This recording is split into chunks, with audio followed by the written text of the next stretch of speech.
Welcome to Through the Bible via FEBC Radio. Join us in discovering the beauty and mystery of God's Word. Each study is amazing in its own way. Let's begin.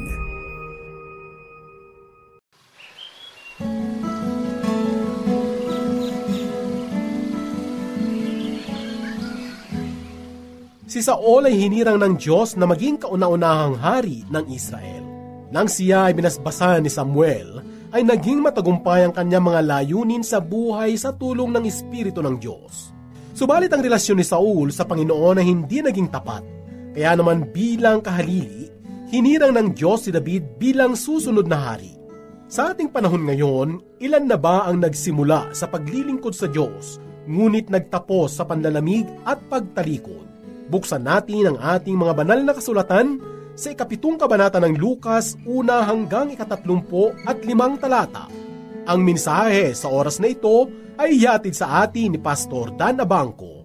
Dito lamang po sa ating programang Ang Paglalakbay. Isang mapagpalang araw ang sumainyo mga kaibigan at mga tagapakinig ng atin pong palatuntunan.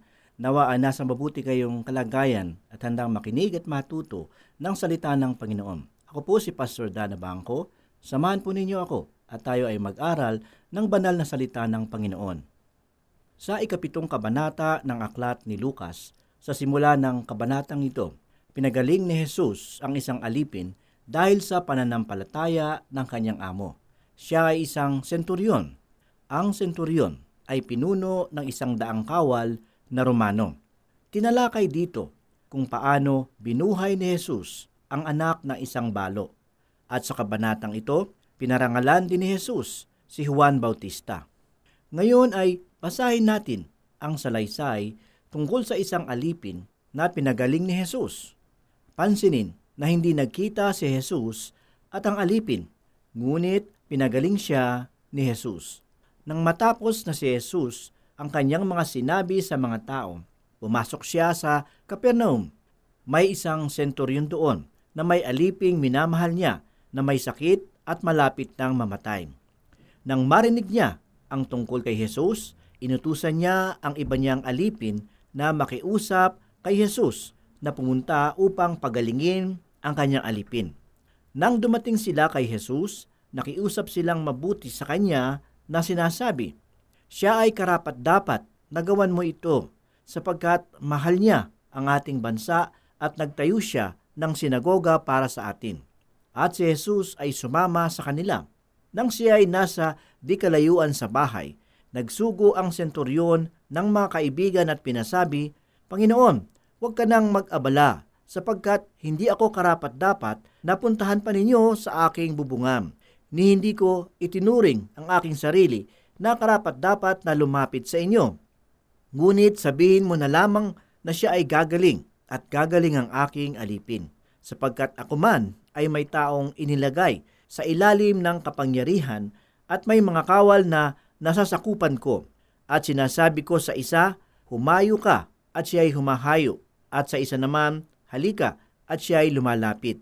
At sa aking alipin, gawin mo ito, at ito'y kanyang ginagawa. Nang marinig ni Jesus ang mga bagay na ito, ay namangha siya sa kanya.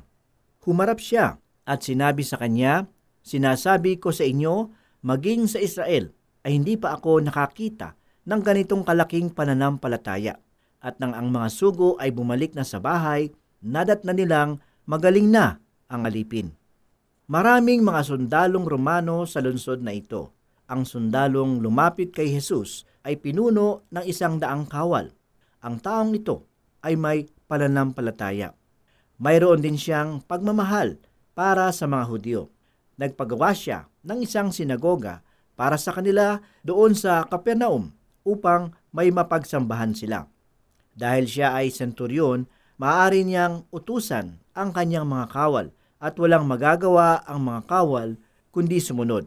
Sa kabila ng kanyang kapangyarihan, siya ay mapagkumbaba. Tanggap niya na si Jesus ay mahigit na kapangyarihan at maaari niyang pagalingin ang isang tao sa pamamagitan lamang ng kanyang salita. Namangha si Jesus sa pananampalataya ng senturyon, samantala ang mga taga-Israel ay walang pananampalataya. Madalang na humahanga si Jesus sa pananampalataya ng isang tao. Sa mga talatang 11 hanggang 16 ay patuloy po nating mababasa ang ganito. Kinabukasan, siya ay tumuloy sa isang bayan na tinatawag na Nain, kasama ang kanyang mga alagad at ang mga napakaraming tao. At nang siya'y papalapit na sa pintuan ng bayan, inilalabas ang isang taong namatay. Siya'y nag-iisang anak na lalaki ng kanyang ina na isang balo. Kasama niya ang napakaraming tao mula sa bayan. Nang makita siya ng Panginoon, siya'y nahabag sa balo at sinabi rito, "Huwag kang umiyak." Siya'y lumapit at hinipo ang kabaong at ang mga nagbubuhat ay tumigil. At sinabi niya, "Binata, sinasabi ko sa iyo, bumangon ka." Umupo ang patay at nagpasimulang magsalita. At siya'y ibinigay ni Jesus sa kanyang ina. Sinakmal ng takot ang lahat at niluwalhati nila ang Diyos na sinasabi, "Lumitaw sa gitna natin ang isang dakilang propeta at dinalaw ng Diyos ang kanyang sambayanan." Si Lucas lamang ang nagtala ng pangyayaring ito kung saan binuhay ni Jesus ang binatang anak na isang balo na taga-Nain. Maraming binuhay si Jesus, ngunit ang pagbabalik ng buhay sa katawan ng mga taong ito ay kakaiba sa pagkabuhay na magmuli ni Hesukristo matapos siyang mamatay sa krus. Si Lazaro ay isang halimbawa. Matatagpuan ang salaysay niya sa aklat ni Juan. Totoo nga na binuhay ni Jesus si Lazaro, bagamat hindi na nakasulat sa Biblia. Alam nating dumating muli ang kamatayan kay Lazaro. Ngunit nang si Jesus ay nabuhay namang uli, iba na ang anyo ng kanyang pangangatawan. Ito ang katawang maluwalhati. Ang katawang ito ay hindi na tulad ng dating katawan na nakakadama ng likas na damdamin ng tao. Ito rin ang katawan na tataglayin ng mga mananampalataya kapag sila'y muling binuhay ng Panginoon sa kanyang pagbalik. Pag-aralan nating mabuti ang kalagayan ng balo na nakatira sa Nain. Hindi lamang siya napakalungkot, mahirap din ang kanyang buhay. Ang binata ay nag-iisang anak ng balo. Sa ating panahon, ang mga namamatayan ay may kaunting tulong na natatanggap sa pamahalaan, lalo na sa mga kasapi ng SSS o PhilHealth. Ngunit alam nyo naman noong araw, walang ganitong programa ang pamahalaan at ang balo ay walang maaasahan. Ang mga kababaihan noon ay hindi tulad ng mga kababaihan ngayon na maaaring magtrabaho at buhayin ang pamilya. Sila'y mga tagapangalaga ng pamilya at katuwang ng asawa. Ang asawang lalaki ang itinuturing na bumubuhay sa pamilya. Habang dumadaan siya sa Nain, nadatnan niya ang parada ng mga taong nakikiramay sa ililibing. Pinatigil ni Jesus ang mga tao na patungo sa libingan. Hinipo niya ang kabaong. Nabuhay ang patay. Hindi natuloy ang libing. Iba't ibang mga tao ang binuhay ni Jesus. May bata, may binata, at mayroon ding matanda. Binuhay ni Jesus ang binatang ito alang-alang sa kanyang ina na nangungulila. Naawa siya sa babaeng ito. Hinawakan niya ang kabaong ng binata at pinagsabihan siya. Kapag binubuhay ni Jesus ang isang patay, palagi niyang kinakausap ito. Sa araw ng kanyang pagbabalik, mangungusap sa mga patay na nagtiwala kay Kristo. Sa unang Tesalonica 4:16-17 ay ganito ang sinasabi, "Sapagkat ang Panginoon mismo ang bababa mula sa langit na may sigaw, may tinig ng arkanghel at may trumpeta ang Diyos, at ang mga namatay kay Kristo ay babangon muna. Pagkatapos, tayong nabubuhay na natitira ay aagawing kasama nila sa mga ulap upang salubungin ang Panginoon sa papawirin at sa gayon ay makakapiling natin ang Panginoon magpakailanman. Darating siya na may malakas na sigaw. Ang tinig niya ay katulad ng isang arkanghel at ng trumpeta ng Diyos. Ang tinig niya mismo ang tatawag sa mga patay na nagtiwala kay Kristo. Palagi siyang nangungusap sa mga patay na bubuhayin niya. Naiiba ang paraan niya kapag siya'y gumagawa ng himala. hindi palaging nangungusap sa mismong tao. Minsan, kahit hindi niya kinakausap, ay pinapagaling niya. Ipagpatuloy po nating tunghayan ang mga susunod na pangyayari sa Kabanatang 7. Nagpadala si Juan Bautista ng kanyang mga alagad upang usisain si Jesus. Naguguluhan at nag-aalinlangan si Juan Bautista tungkol sa pagkatao ni Jesus. Sa mga talatang 19 hanggang 20 ay ganito ang sinasabi. Kaya't tinawag ni Juan ang dalawa sa kanyang mga alagad at sinugo sila sa Panginoon na nagsasabi, "Ikaw ba ang darating o maghihintay pa kami ng iba?" Ang pagdating ng mga lalaki kay Jesus ay kanilang sinasabi, "Sinugo kami sa inyo ni Juan na tagapagbautismo at nagsasabi, ikaw ba ang darating o maghihintay pa kami ng iba?" Sa mga aklat ng Mateo at Marcos, malalaman natin na si Juan Bautista ay masigasig, ngunit kakaiba ang kanyang pananamit. Kung gagamitin natin ang pangkaraniwang salita, si Juan Bautista ay baduy. Maraming mga relihiyoso na kakaiba rin magsuot. Bahagi ito ng kanilang pagpapakilala na sila'y bahagi ng isang natatanging pananampalataya. Ngunit si Juan Bautista ay naging kakaiba, hindi dahil sa kanyang kasuutan, kundi dahil sa kanyang nag-aalab na mensahe at ministeryo. Siya'y tinawag ng Diyos. Ang pagbibihis ng relihiyosong kasuutan ay hindi sapat upang maging tuwid at katanggap-tanggap tayo sa Diyos. Ang panloob na katayuan ay dapat malinis din, tulad ng panlabas na anyo. Madalas, iniisip natin na ang pagiging Kristiyano ay nagagampanan natin sa pagiging mahabagin at pagkakawang gawa. Higit pa rito, ang pagiging Kristiyano. Ang isang Kristiyano ay ipinanganak na muli. Naranasan niya ang pagbabago na dulot ni Jesus. Sa unang Korinto 5, talata 17, ganito ang sinabi, "Kaya't kung ang sinuman ay na kay Kristo, siya'y bagong nilalang. Ang isang Kristiyano ay binago ni Kristo. Hindi siya nagpipilit na maging mabuti. Siya'y nilinis na ni Kristo at binigyan ng kapangyarihan na mamuhay ng banal." Si Juan Bautista ay tila nababagay sa lumang tipan dahil katulad siya ng mga masisigasig na propeta sa lumang tipan tulad nila Samuel, Elias, Isaias at Jeremias. Ngunit may nagbabadyang kasamaan na mangyayari kay Juan Bautista tulad ng mga propetang sinundan niya sa Mateo 23, 29 hanggang 31.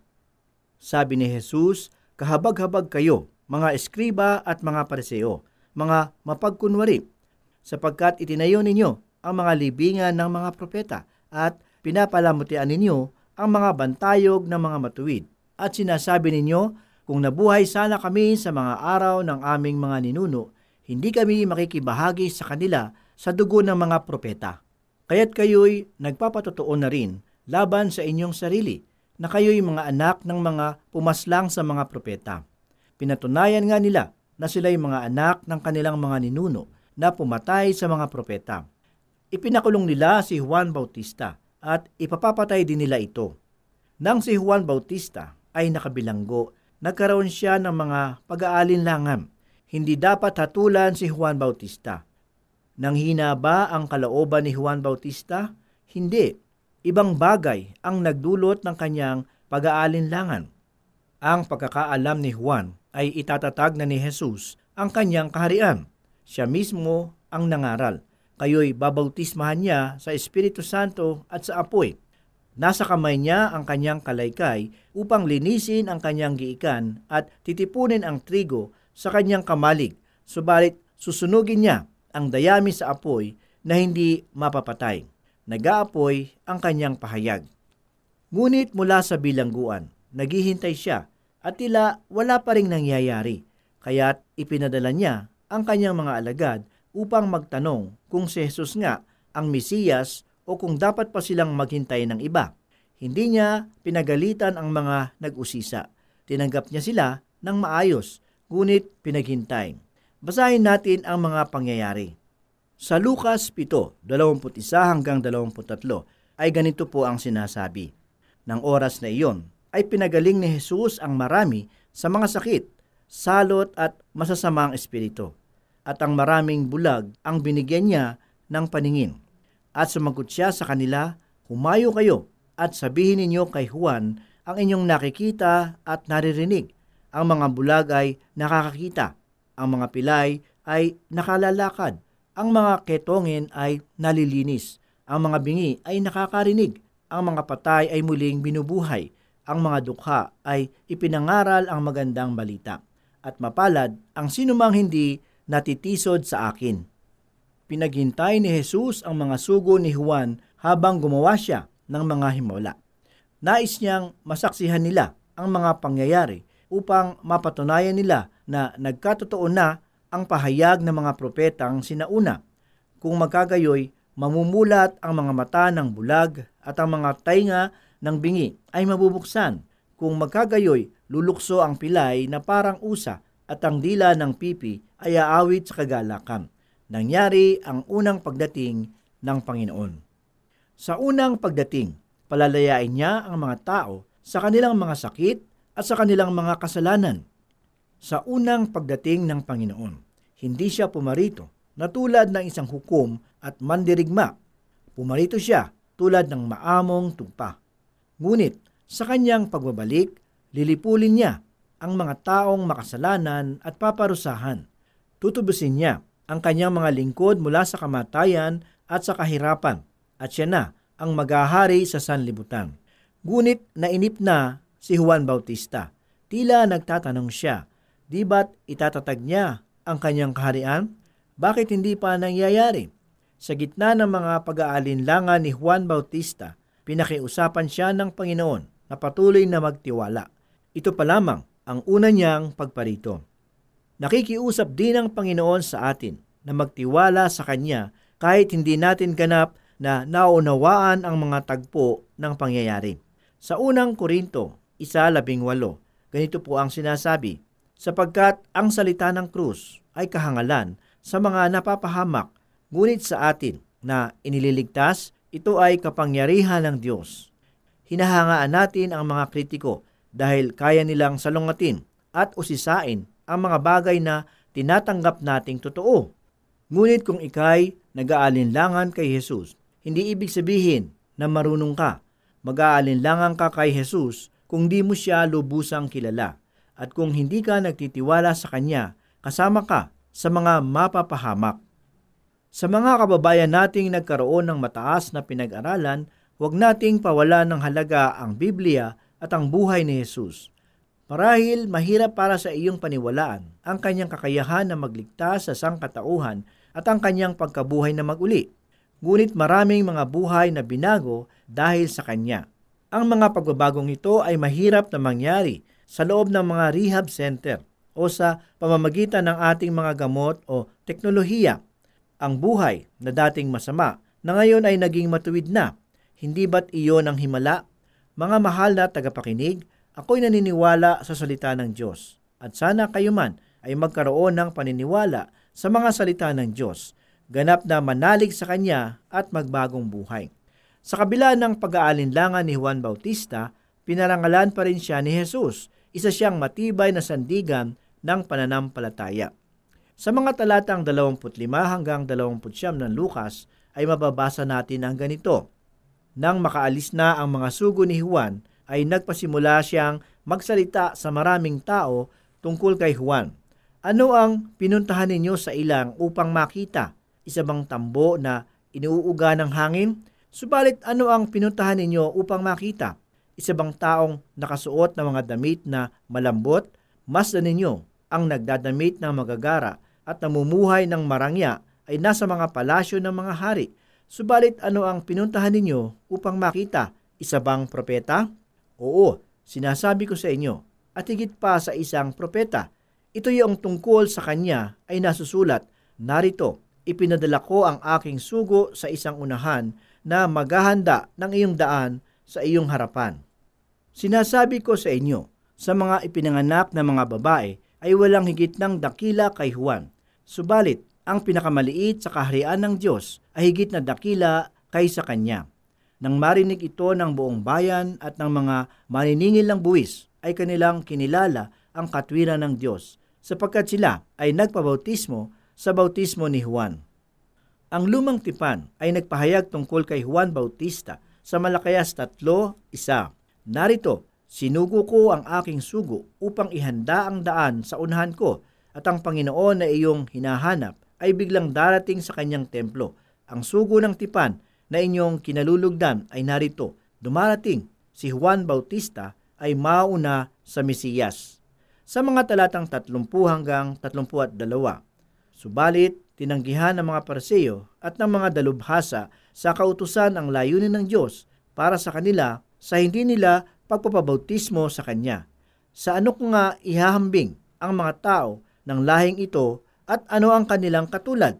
Tulad sila ng mga batang nakaupo sa pamilihan at sumisigaw sa isa't isa na sinasabi, tinutugtugan namin kayo ng plauta at hindi kayo sumayaw. Tumangis kami at hindi kayo umiyak. Itinanyag ni Jesus si Juan. Ngunit may mga nasaktan sa mga sinabi ni Jesus at ayaw tumanggap sa katotohanan. Sila ang mga pinuno ng relihiyon. Sa kanilang palagay, sila ang mga bihasa sa salita ng Diyos at sa kautusan. Ngunit para kay Jesus, sila ay mga batang isip, tulad ng mga batang nagdadabog kapag hindi na ibigay ang nais. Nakakalungkot, ngunit may mga ganitong uri ng mga tao sa loob ng iglesia. At dahil nagkukulang tayo ng karunungan, inilalagay natin sila sa pamunuan ng simbahan. Mga mahal na kaibigan at kapatid sa Panginoon, lumago na kayo sa pananampalataya upang hindi maging tulad sa mga pinuno ng relihiyon na nagmistulang mga batang isip. Magkaroon tayo ng tunay na pagpapakumbaba. Tandaan natin na tayo ay mga pinuno lamang ng iglesia. Si Jesus ang siyang ulo at ang iglesia ay kanyang katawan. Sapagkat dumating si Juan na tagapagbautismo na hindi kumakain ng tinapay at hindi umiinom ng alak at inyong sinasabi siya'y may demonyo. Dumating ang anak ng tao na kumakain at umiinom at inyong sinasabi, tingnan ninyo ang isang taong matakaw at maglalasing, kaibigan ng mga maniningil ng buwis at ng mga makasalanan. Kaya't ang karunungan ay pinatutunayang matuwid ang lahat ng kanyang mga anak. Ang iglesia ay hindi karinderya at ang mga mangangaral ng Panginoon ay hindi tulad ng ulam na pinagpipilian. May mga taong hindi magpapatingin sa mga doktor na magsasabing may sakit sila. Akala nila may mga doktor na mabuting kalusugan lang ang palaging sasabihin. Mangyayari lamang iyon kung siya ay sinungaling. Ngunit kung tayo ay magpapatingin sa manggagamot, maging handa tayo sa ibabalita niya tungkol sa ating kalusugan, mabuti man o masama. Ganon din ang pagtanggap natin sa ating mga pastor. Ihanda natin kung tayo'y masasaktan sa kanyang mga ipapangaral. Huwag nating isipin na aalis na lamang tayo at maghahanap ng mga pastor na mangangaral lamang ng mga bagay na matatamis sa ating pandinig. Maging mapagkumbaba tayo sa pagtanggap ng mga pangaral mula sa salita ng Diyos. Ang salita ng Diyos ay humihikayat sa mga matutuwid at nagtutuwid sa mga madidilim ang kaisipan. Huwag sana tayong mag-isip bata na magdadabog kapag hindi nagustuhan ang narinig. Purihin ang salita ng Panginoon. Manalangin po tayo.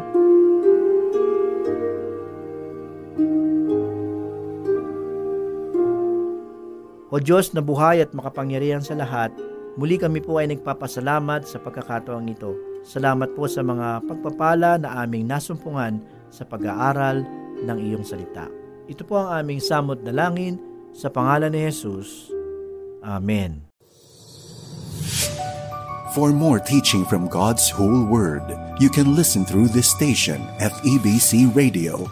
For questions, comments, Bible requests, or learning resources, email us at bzasinfo@febc.ph.